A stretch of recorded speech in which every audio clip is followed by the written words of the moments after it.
C'era una volta uno spirito malvagio dalle sembianze di una gigantesca volpe a 9 code. Con il solo movimento delle sue code, la volpe poteva provocare frane e maremoti. Per far fronte a quello spirito, la gente invocò l'aiuto dei ninja. Uno solo di quei ninja, a costo della propria vita, riuscì ad imprigionare lo spirito. Quel ninja era il quarto Kage. Il manga di Naruto si apre con queste esatte parole e con esse noi apriamo questa serie di video. Essendo il primo episodio, prima di buttarci nel vivo della storia è necessaria un'introduzione. Per i pochi che non conoscono Naruto o che lo conoscono di fama è doveroso un po' di contesto. Naruto è un manga divenuto ormai cult nel suo genere, la cui serializzazione ha inizio alla fine degli anni 90 e segue la scia di tutti quei manga d'azione e avventura come Dragon Ball. Naruto è tuttora molto forte tra gli amanti del fumetto e i momenti, personaggi o elementi di questo racconto fanno ormai parte dell'immaginario comune.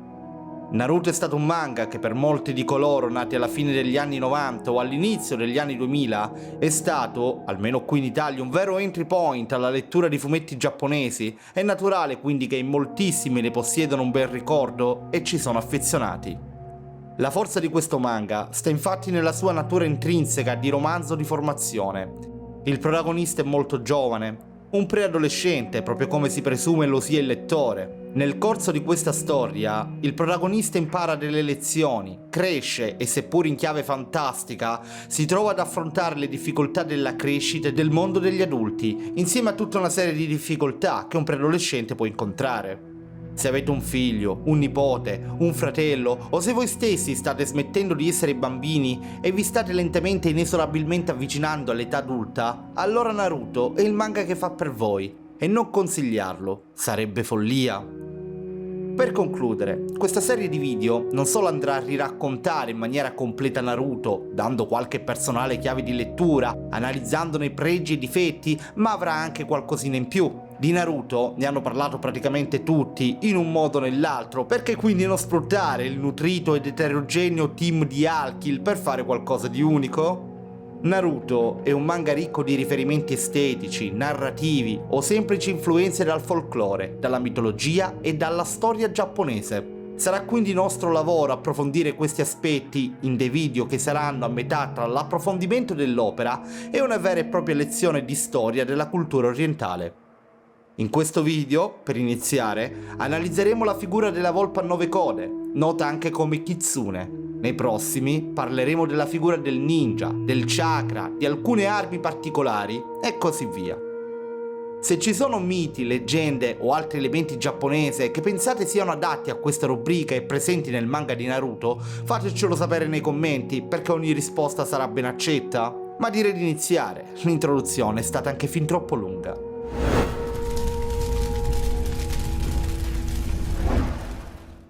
Questa è la storia di Naruto Uzumaki.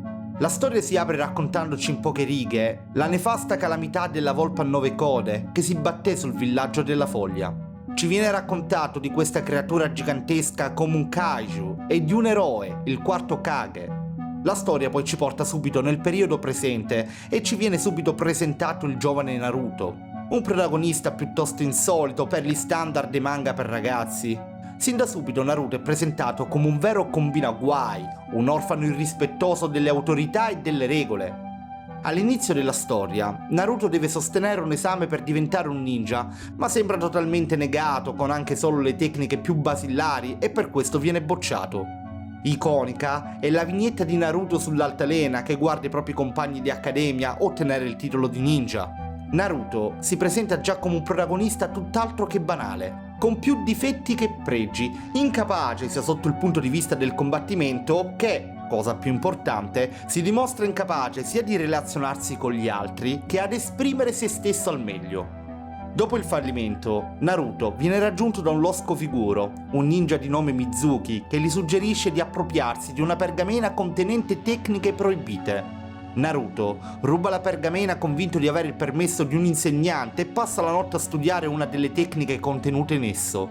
Naruto viene raggiunto dal maestro Iruka, un suo insegnante che sembra provare genuino affetto per il suo studente, per rimproverarlo, convinto che il furto del rotolo sia l'ennesimo guaio del protagonista. Mizuki attacca i due di sorpresa e dopo averlo ferito gravemente, il maestro Iruka svela la scottante verità. Dentro Naruto vive lo spirito della volpe a 9 code. E questo completa il nostro protagonista che, come in ogni storia che si rispetti, ha qualcosa di speciale, anche se con il senno di poi forse sarebbe stato più interessante tenere il segreto e il mistero ancora per qualche volume, lasciando sparsi indizi qua e là.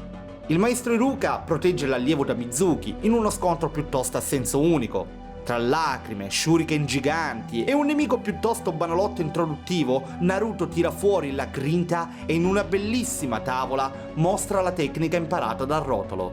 La tecnica superiore della moltiplicazione del corpo. Una tecnica che permette di creare centinaia di copie di se stesso, grazie alle quali Mizuki viene prevedibilmente sconfitto.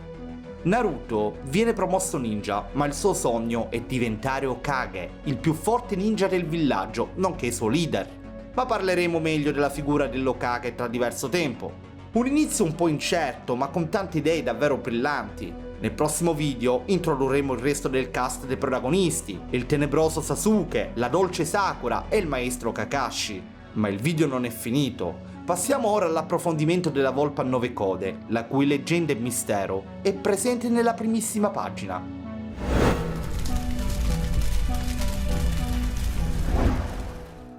Il termine Kitsu originariamente era utilizzato come onomatopea verso delle volpi, come per noi potrebbe essere il miau per un gatto. Alla fine però è finito col diventare identificativo dell'animale stesso. La parola ne, che si lega a Kitsu, è un'espressione che indica uno stato d'animo felice, un po' come wow per noi indica stupore.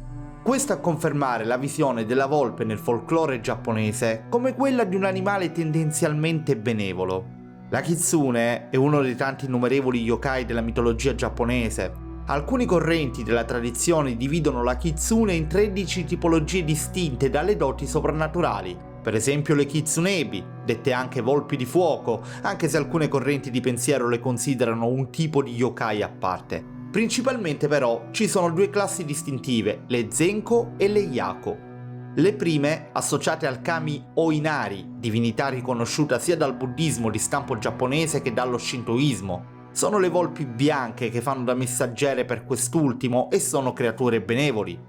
Le seconde invece, spesse definite anche nojitsune, sono invece creature malevoli, capaci anche di possedere le persone e di provocarne la follia. La coda della kitsune indica l'anzianità e il potere della creatura. Maggiore la sua età, maggiore il suo numero di code e maggiore sarà anche la sua potenza. Possono però possederne un massimo di 9 e tuttavia quest'ultime solitamente sono le kitsune ultracentenarie secondo alcune tradizioni. Queste volpi a 9 code, dette anche kyubi nella versione giapponese, non appena raggiungono questo stadio mutano il loro manto, che assume un colore bianco candido o dorato secondo altre versioni. La loro saggezza diventa infinita, pari a quella di una divinità, e acquisiscono anche la capacità di essere onniscienti. Nel mito giapponese la kitsune, attraverso uno specifico rituale, ha la dote di cambiare il proprio aspetto e spesso e volentieri assumono fattezze umane, anche se tale capacità la ottengono con l'anzianità.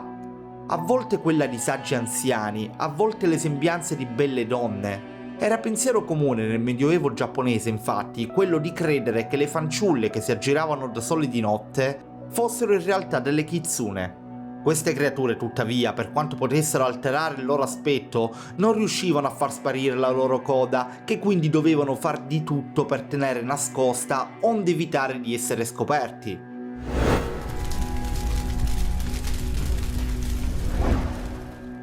Un altro metodo per riconoscere una kitsune sotto sembianze umane era quello di vedere la sua ombra. Se questa aveva l'aspetto di una volpe, sicuramente davanti a noi non c'era un essere umano. C'è anche da dire che, sempre secondo alcune tradizioni, le kitsune possono assumere l'aspetto di giganteschi alberi o addirittura quella di astri. Hanno anche altre doti soprannaturali, anche abbastanza elaborate, come quella di alterare lo spazio e il tempo o di entrare nei sogni della gente. Esiste anche il termine kitsunegao, faccia da volpe, che è il modo in cui vengono chiamate le fanciulle che hanno lineamenti facciali particolari, tratti fra l'altro considerati molto attraenti, zigomi alti, un viso più longilineo, eccetera. Lineamenti insomma più affilati che ricordano nell'immaginario caratteristiche volpine. Il Giappone non è l'unico paese a possedere questa figura nel suo mito, anche se ovviamente sotto nomi differenti.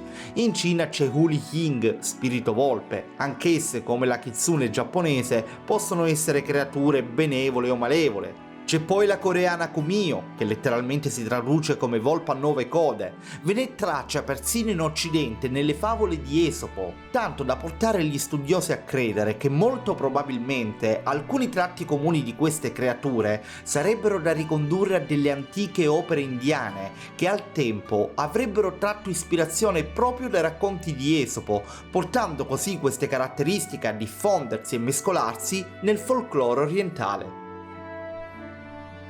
Bene amici miei, il video oggi termina qui. Fateci sapere un vostro parere in merito, ma soprattutto diteci la vostra sull'opera di Naruto e se vi piace il fatto di trattarla nel modo in cui abbiamo fatto oggi.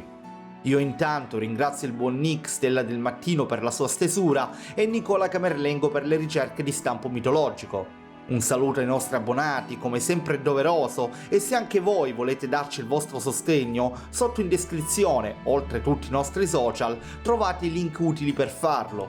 Prima di salutarvi vi ricordo come sempre il nostro merchandising dove acquistare le nostre magliette. Non mi resta che rimandarvi al prossimo video, augurandovi come sempre buona vita a tutti.